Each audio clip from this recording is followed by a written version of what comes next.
Hello once again. I am Donna Nebistinsky, the pastoral assistant here at St. Elizabeth Ann Seton Parish, and continuing on with this series of videos for the month of May, continuing with our topic of mental health and also some information about our new mental health ministry. I'm joined by fellow parishioner Tim Danko, who together with myself and several other parishioners have formed the team and are launching this new ministry. So Tim, why won't you go ahead and get us started with maybe some information about why you are here and what you hope to achieve by partnering with the rest of us for this ministry here at the parish. So let me share the event that kind of brought me to this point.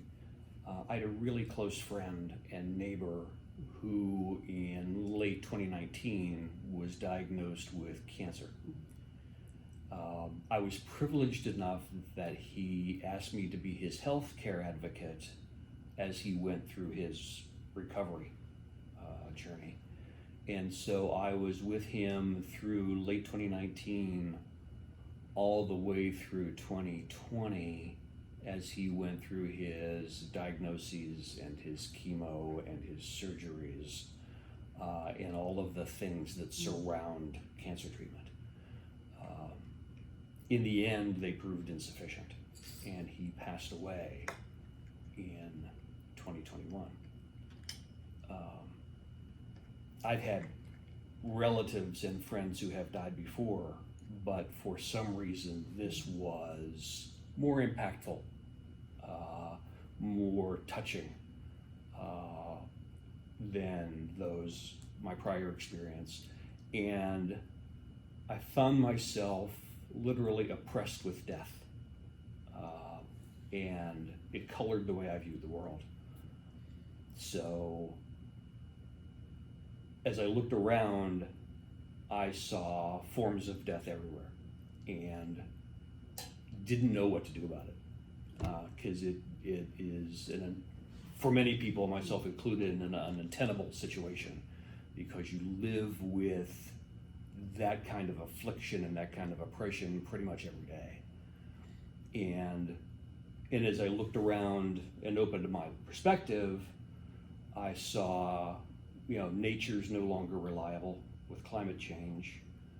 The institutions that we used to count on to provide stability in our society don't seem to be doing that anymore. And every day we hear stories about individuals and children who suffer from anxiety and depression, not to mention those people who are formally diagnosed with a mental illness. So it struck me that it's everywhere, and it's every day. And I don't often feel compelled to do things, but I felt compelled to do something about this. And I think following up on that, I can echo basically that same time period when I really began to be living within the struggles of family members and friends, and even some people who I see for spiritual direction. Mm-hmm. And that anxiety and depression that you mentioned kept coming up quite often and regularly. The other piece to this was managing the online prayer ministry for the parish. Yeah. And I know for those, especially I know you're part of that and you receive those emails, we began to notice this pattern of struggling with, again, anxiety and depression, but also, unfortunately, many episodes of suicide. Yeah. And just in the news, the whole COVID situation, the isolation, the lockdown, just the distancing from family, distancing, again, from those support systems that you mentioned. And that's what drew me into this, that period of discernment, that period of prayer. And in sharing that with you, here we are. Now, we did take the coursework with the University of San Diego, and they are certified basically in basic understanding of what it means to be a Catholic mental health minister. Right. I mentioned in the previous video, and of course that was done with Deacon Ed Schoner, the connection that we had with him. We went to observe his group in action and found that it would be a very good fit here at the parish. Yeah. The other piece I think that has not been well advertised yet is our our grant award. Yeah. So working together with you, Mm-hmm. we did apply for that and received a $10,000 grant that we can use to get this Yeah. ministry started. So we are ready to just really push forward Yeah. and move forward with this initiative. So in having our first meeting, we did talk a little bit about some of the pieces of what this ministry could look like here for the parish. Do you want to maybe share some of that? So I think in the pursuit of the ministry, there are three things that are important here. One of which is to mitigate the stigma around mental health. There's conventional wisdom that when someone has a mental affliction, like they are bipolar or they are schizophrenic, we never say that about people who have cancer, right? They aren't cancer, they suffer from. And so the same thing is true, I think, for people who suffer from a mental affliction. Even anxiety and depression are afflictions of that order. So one of the things that we want to do through the ministry is to make it okay to talk openly about mental distress and mental illness and that kind of affliction. The other thing we want to do is provide a form of compassionate companionship for those people who are suffering. And those two words are important.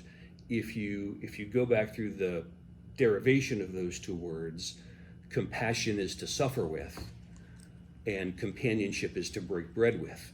So that form of accompaniment for people who are suffering is something that we want to offer. And in Deacon Ed's prior video that you had, he talked about, we don't get paid to do this. We're doing this out of the motivation of the Holy Spirit, right? And we want to be the presence, or at least make known the presence of Christ in the midst of all this suffering. So, and that really is kind of the third thing that we want to accomplish in this, because I think it's easy to lose sight of the fact that Christ is always there with you in the midst of what, we all have our crosses to bear, and much of our salvation is guided by the way we embrace our crosses. So part of what we want to do in the ministry is help people embrace the cross, recognize Christ in the suffering, and find some consolation and courage in that. So in keeping with those three tenets, those three main goals, I think one of the things we may want to do right now is share with people in Parish, people who are watching the videos, exactly how we're going to try to accomplish those things. Yeah. So the first piece would be the stigma piece, opening up that discussion by the use of the program Sanctuary for Catholics. The Sanctuary program is going to begin on May 11th here at the Parish. It's a series of short videos where people who are walking that journey of mental illness share their stories very openly, very honestly. We watch those videos and then have a short time of discussion and share our thoughts and our feelings back and forth with that. How did we react? How did we respond? How maybe have we missed those opportunities for people in our lives who are walking that same journey? Right. The other piece, hopefully coming in June, is the spiritual support groups. Spiritual support groups are going to be organized for those who have a diagnosable mental illness that they are dealing with in their lives, whether it's anxiety, whether it's depression, whether it's a schizoaffective disorder, bipolar disorder. And basically that is a protected, safe place, which we both know, very important. A protected, safe place where those who are struggling in that walk come together and are companions for each other. That's right. Led by one of us is team member, and starting with prayer, opens with prayer, go around the room. How have you been doing this week? This is what I've been struggling with. It's not a place to offer advice. It's not a place to obviously offer any sort of counseling. Right. We are not professional counselors. We need to make that very clear. But only just to be there along that walk. Yeah. Be there on that walk. And it closes with prayer. The other piece to this, in that, is in May, we have the feast day on May 15th of Saint Dymphna. Saint Dymphna is the patron saint of those who suffer with mental illness and mental disorders. Right. So we'll be speaking a little bit more about her, giving some background information, some prayer resources, those kinds of things Right. for the parish at large. Right. The other piece then is going to be putting together a set of resources, a place for people to go when they do know that they need help. Housing that all together in one location, whether it's on the website, whether it's physical handouts, things like that here at the parish, but also being able to give those connections. Yeah. And again, here's that companionship connection piece That's right. again for this entire ministry. We eventually will be reaching out to the diocese. Right now, this is kind of a little secret in-house gem that we have. Once we have all of the I's dotted and T's crossed, Right. it will be announced diocesan-wide. The ministry is open to, the participation in ministry is open to Catholics, non-Catholics. It definitely does have a specific Catholic tone to it. Okay, that's its intent. It is underneath the direction of the parenting of the Association for Catholic Mental Health Ministers. But again, it's open to anyone. And I think that's a point that's worth emphasizing here, because we're not here to proselytize, right? Absolutely. There are similar programs offered by other denominations. We happen to be using the one that has been formatted for use in the Catholic faith. So, but one message that's important for everyone to understand is this is not unique to the Catholic Church, nor is it a way of, we don't necessarily want to convert people. We're genuinely here to accompany people on their journey, whatever that means. Absolutely, absolutely. And it is our prayer too, that that's exactly the way this ministry runs.